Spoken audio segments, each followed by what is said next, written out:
பிரேசிலின் Rio de ஜனீரோ நகரில் இந்திய பிரதமர் நரேந்திர மோடியையும் எத்தியோப்பிய பிரதமர் அபி அஹ்மத் அலியையும் பிரதமர் டதஸ்ரீ அன்வார் இப்ராஹிம் இன்று சந்திக்க உள்ளார். பிரிக்ஸ் தலைவர்கள் உச்சநிலை மாநாட்டின் இடைவேளையில் சந்திப்புகள் நடைபெற உள்ளன.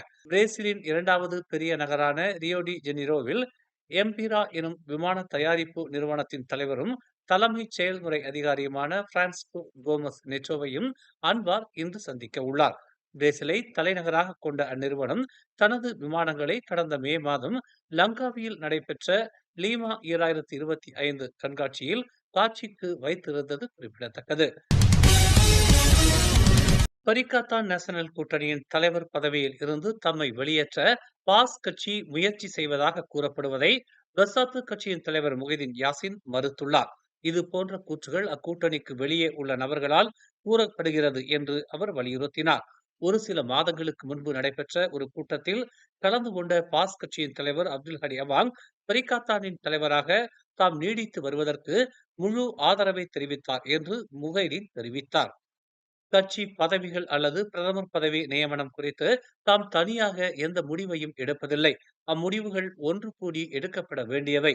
பரிகாத்தான் தலைவர் பதவியில் தாம் தொடர்ந்து நீட்டிக்க வேண்டும் என்றும் கட்சி பொறுப்பாளர்கள் விரும்பினால் அவ்வாறே தாம் செய்வதாக முகைதீன் தெரிவித்தார். உண்மையை சொல்வதென்றால் அண்மையில் பர்சாத்துவின் தலைவராக தாம் மீண்டும் தேர்ந்தெடுக்கப்பட்டேன். பரிகாத்தான் தலைவர் பதவியை சுழல் முறையில் ஏற்றுக்கொள்ள பாஸ் கட்சிக்கு வாய்ப்பளிக்கவும் முன்வந்தேன் என்று முகைதீன் தெரிவித்தார். பிரதமர் பதவி மீதோ இதர உயர் அரசாங்க பதவிகள் மீதோ பாஸ் கட்சி குறிவைக்கவில்லை என்று கட்சியின் உதவி தலைவர் இத்ரிஸ் அமாட் தெளிவுபடுத்தியுள்ளார். பணிவுடன் நடந்து கொள்வதும் சேவை மீது கவனம் செலுத்துவதும் அதிகாரத்திற்கு ஆசைப்படாமல் இருப்பதும் பாஸ் கட்சியின் கலாச்சாரம் என்று அவர் குறிப்பிட்டுள்ளார்.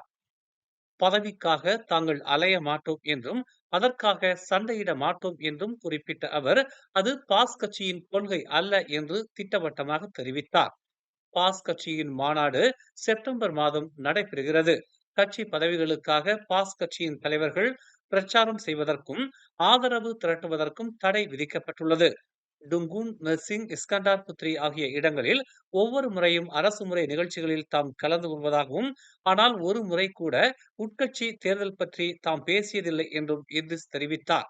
பரிகாத்தான் நேஷனல் கூட்டணியை பாஸ் கட்சிதான் தலைமையேற்று நடத்த வேண்டும் என்று அக்கட்சியின் ஆன்மீக தலைவர் ஹசீம் ஜாசின் கடந்த நவம்பர் மாதம் அறிவித்திருந்தார். மரபுப்படி பார்த்தால் பரிகாத்தான் நேஷனல் கூட்டணியின் தலைவர்தான் பிரதமர் வேட்பாளராக அறிவிக்கப்படுவது வழக்கமாகும். தற்போது அக்கூட்டணியின் தலைவராக இருப்பவர் பர்சாத்து கட்சியின் தலைவரான முகைதீன் யாசின் என்பது குறிப்பிடத்தக்கது.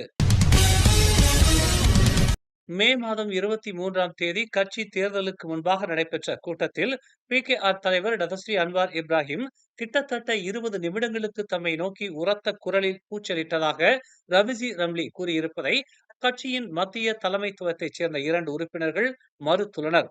அக்கூட்டத்தில் தாம் கலந்து கொண்டதாகவும் அங்கு பெரிய அளவில் வாக்குவாதம் எதுவும் நடைபெறவில்லை என்றும் பெர்லிஸ் மாநில PKR தலைவர் நூர் அமீன் அமாட் தமது எக்ஸ் தள பதிவில் குறிப்பிட்டுள்ளார். கூட்டத்தில் கிட்டத்தட்ட அரை மணி நேரத்திற்கு உரத்த குரலில் எவரும் பேசியதாக தெரியவில்லை என்று கங்கார் தொகுதியின் முன்னாள் நாடாளுமன்ற உறுப்பினரான நூர் அமீன் கூறினார். அண்மையில் ஒரு தனியார் நிகழ்ச்சியில் ரபிசி சுமத்தியிருக்கும் அக்குற்றச்சாட்டு அடிப்படை அற்றதும் மிகைப்படுத்தப்பட்டதும் ஆகும் என்று தலைமைத்துவ மன்றத்தின் மற்றொரு உறுப்பினரான மஸ்லி மாலிக்கும் சுட்டிக்காட்டியுள்ளார்.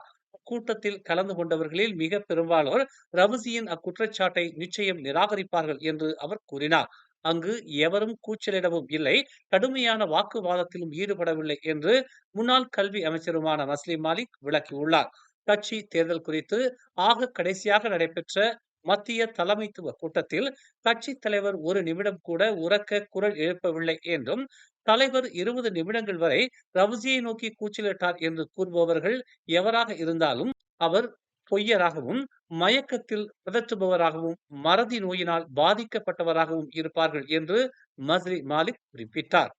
கட்சியின் இலக்கவியல் வாக்களிப்பு முறை வெளிப்படை தன்மையுடன் இல்லை என்று சுட்டிக்காட்டியதற்காக அன்வார் தம்மை கடுமையாக கடிந்து கொண்டதாக PKR கட்சியின் முன்னாள் துணை தலைவரும் பண்டான் நாடாளுமன்ற உறுப்பினருமான ரவிசி அண்மையில் குறிப்பிட்டிருந்தார். அம்னோ தலைவர்களின் நற்பெயருக்கு களங்கத்தை ஏற்படுத்த முயற்சிக்கும் அல்லது அவர்களுக்கு எதிராக அவதூறுகளை பரப்புவோருக்கு எதிராக சட்ட நடவடிக்கை மேற்கொள்ளப்படும் என்று அதன் தலைமைச் செயலாளர் அஸ்ராப் பஜ்ரி டுசூக்கி எச்சரிக்கை விடுத்துள்ளார். கட்சி மற்றும் அதன் தலைவர்களை சம்பந்தப்படுத்தி அவதூறாக பேசப்படுவதை கவனிக்கவும் கண்காணிக்கவும் அம்னோ தலைமையகத்தில் ஒரு சட்ட செயலகம் அமைக்கப்பட்டிருப்பதாகவும் அவர் சுட்டிக்காட்டினார். அம்னோ பாரம்பரியமாக வழக்குகள் அல்லது சட்ட நோட்டீஸ்களை நாடுவதில்லை.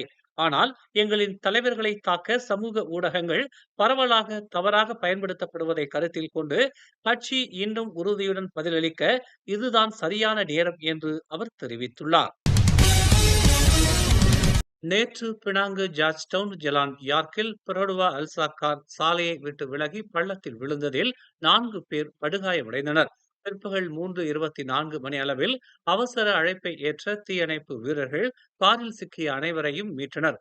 தீயணைப்புத்துறை உடனடியாக சிறப்பு தீயணைப்பு கருவிகளை பயன்படுத்தி மீட்பு நடவடிக்கையை மேற்கொண்டது என்று உதவி இயக்குநர் ஜான் சகுன் பிரான்சிஸ் தெரிவித்தார். மாலை 4 மணிக்குள் அனைத்து பாதிக்கப்பட்டவர்களும் விரைவாக மீட்கப்பட்டனர்.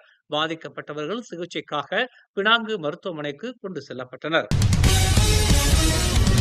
மேலும் செய்திகளை தெரிந்து கொள்ள தமிழ் மலர் நாளிதழை பாருங்கள். உடனுக்குடன் செய்திகளை தெரிந்து கொள்ள தமிழ் மலர் இணையதளம், தமிழ் மலர் செயலி மற்றும் மலர் டிவி யூடியூப் சேனலை வலம் வாருங்கள். எங்களோடு இணைந்திருக்க மலர் டிவியை பதிவு செய்து கொள்ளுங்கள். உறவுகள் மகிழ்ந்திட விருப்பம் மற்றும் பகிர்வு சேவையை சொடுக்கிடுங்கள்.